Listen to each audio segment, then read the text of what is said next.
Bonjour à tous, vous retrouverez ici un petit extrait de mon live, puisque j'ai décidé de faire des petites pastilles sur chacune de mes reviews. Enjoy! Il s'agit de la version des Ultimate, version 2024, de Camp et de Frigeri. Et je vais parler de plusieurs épisodes, parce que j'avais parlé de l'épisode 1 seulement. J'avais parlé de l'épisode 1 que j'avais trouvé somme toute assez classique, mais en fait, cette série, elle nous distille tellement de l'or que c'en est passionnant. Alors je sais plus si j'ai mis des images, oui, j'ai mis des images. Donc cet épisode 2, il va être centré sur deux choses. Centré autour du personnage de Captain America. Captain America d'ailleurs qui j'avais pas trop capté parce que en fait, mine de rien, cette lecture elle est quand même assez exigeante. Donc cet univers est plutôt assez exigeant qu'on s'y attarde. C'est-à-dire que quand on s'y attarde pas, il y a plein de petites choses où on fait pas attention. Mais plus on avance et plus on s'attarde sur les détails, le diable est dans les détails, plus il y a des choses vraiment passionnantes. Et en fait, l'Amérique, les États-Unis n'existent plus en fait dans cet univers. On parle de l'Union nord-américaine et les régions périphériques. Donc en fait, le Canada, les États-Unis, l'Amérique du Sud, tout ça, ça n'existe plus. Ça forme un seul bloc. Et donc, j'avais pas trop capté quand on y ramène Captain America et qu'ils disent ouais, il a plutôt bien pris le fait que ça n'existe plus. Parce qu'en fait, l'Amérique, les États-Unis n'existent plus. Et d'ailleurs, il y a cette blague assez marrante qui fait forcément le clin d'œil au run de Mark Millar, où cette petite fille demande à quoi sert le A sur son front. Effectivement, l'Amérique, les États-Unis n'existent plus. Et donc, on retrouve un épisode où Captain America, qui est forcément sorti de la glace, ça c'est un petit peu son défaut, hein, il sort toujours de la glace 70 ans après tout le monde, et bien il demande à avoir un petit débrief de ce qui s'est passé pendant cette période. Et donc, pendant un temps assez long, il va incurgiter toute l'histoire du monde et voir au fur et à mesure de ce qui se passe. Et franchement, ça permet en quelques planches de voir toutes les différences avec l'univers actuel, toutes les petites modifications qui ont pu avoir lieu, etc. Là, on voit, je vous ai pas mis beaucoup de planches, mais on voit une planche assez symptomatique, à mon sens, où on voit Galactus et le Maker, et une où on voit une manifestation pour l'égalité des droits avec des mutants, qui n'est pas sans rappeler, évidemment, toutes les manifestations pour les droits civiques dans les années 60 aux États-Unis, et surtout les mutants qui sont dans cet univers qui contrôlent deux parties du monde, à la fois la Russie et l'état de Inokuni côté Asie. Donc les mutants qui ont quand même un rôle assez important dans cet univers, mais qui ont subi, comme dans l'univers classique, de la ségrégation, etc. Franchement, ces épisodes, en tout cas cet épisode, nous distille beaucoup de petites choses, beaucoup de petits points. Je trouve la série hyper intéressante. C'est pas la série de l'année, c'est des numéros one-shot, ça c'est un numéro one-shot, mais ça nous donne toujours des petits éléments par-ci par-là, et on a, encore une fois, ce décompte en disant tant de mois avant le retour du Maker, etc. Donc un deuxième épisode que j'ai trouvé vraiment très sympathique. J'étais agréablement surpris par cette lecture et par toutes les implications qu'elle peut avoir. Je trouve que c'était vraiment bien. Je suis... alors, ça aurait été peut-être un peu plus comment dire, intellectuel si ça avait été écrit par Hickman, mais ce scénariste, Camp, il ne démérite pas, je trouve. Et on va voir dans les épisodes qui suivent, l'épisode 3, où on va retrouver notre ami Iron Lad. D'ailleurs, l'épisode commence sur une explosion nucléaire, qui n'est pas sans rappeler, verte d'ailleurs, qui n'est pas sans rappeler un célèbre personnage, un personnage qu'il ne faut pas être trop énervé. Et donc, on va voir cet épisode avec trois personnages qui vont sur cette île où il y a eu l'explosion dans le Pacifique.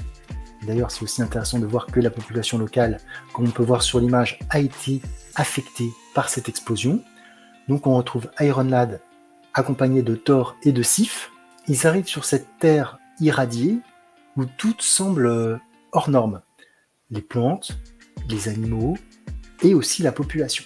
On va avoir à la fois un mélange d'informations, de lettres, un peu comme on pouvait retrouver chez Hickman sur les X-Men, où on avait des correspondances de mails, etc. Donc là, on va avoir des rapports confidentiels sur ce qui s'est passé, l'explosion, le docteur Banner, etc. Un certain nombre de choses. Et là aussi, je trouve que c'est à la fois bien fait parce que l'explosion, c'est pas magique. Il va y avoir des conséquences qui font pas forcément rêver. Ça va nous permettre d'intégrer des nouveaux personnages, un nouveau lore, et surtout de voir de plus en plus de petits pions se déplacer. Franchement, un épisode qui a vraiment bien fonctionné avec moi, parce que voilà, on a cette petite tranche sur cette période, et ça fait le taf. On a le lore qui nous manquait quand on a commencé Ultimate Invasion, et qu'on rattrape au fur et à mesure, tout en continuant l'histoire. Et voilà, je trouve ça vraiment très très bon. Très très très très bon.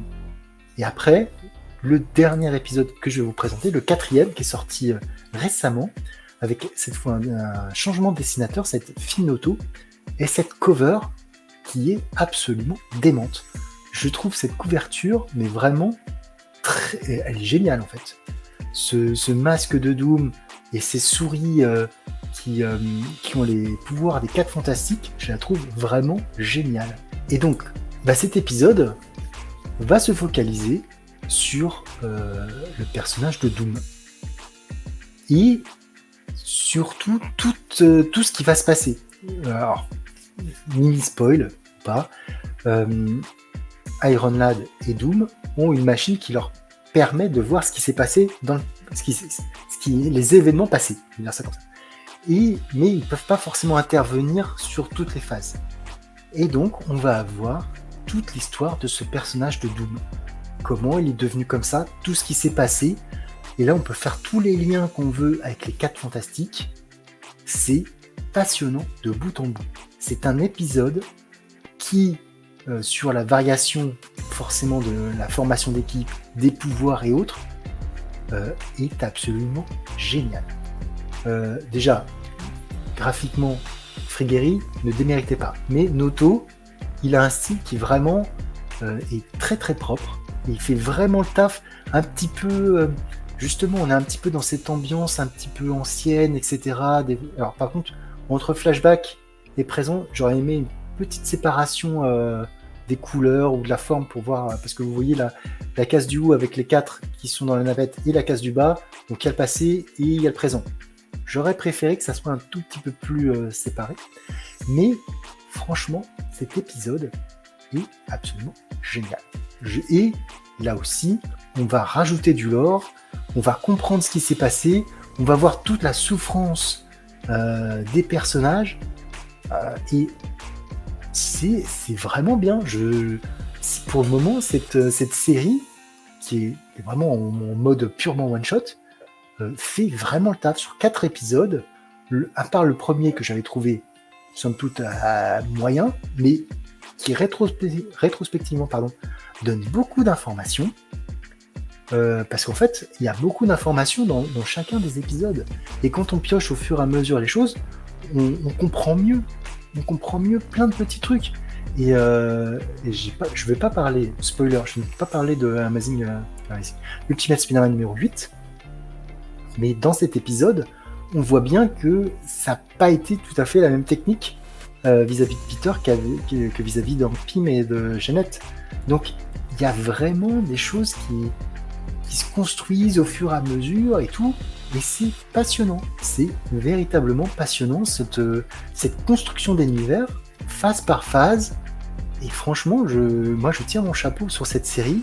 Je suis vraiment très, très content de la lire. En fait, alors peut-être vous allez me dire que je m'habitue aussi à ce qu'on me donne, mais plus ça va, plus cet univers Ultimate, je trouve qu'il commence vraiment à voir des choses intéressantes, qui se dévoilent au fur et à mesure. Il aura fallu du temps. On n'est pas encore sur l'explosion complète, mais à lire comme ça, j'ai trouvé ça vraiment, vraiment pas mal. vraiment pas mal. Je dois être aussi l'un des seuls à lire cette série.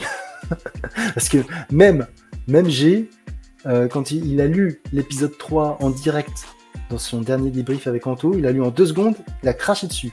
Donc je dois être un des derniers à lire cette série. Mais franchement, ça fait le taf. Moi, je trouve ça vraiment intéressant.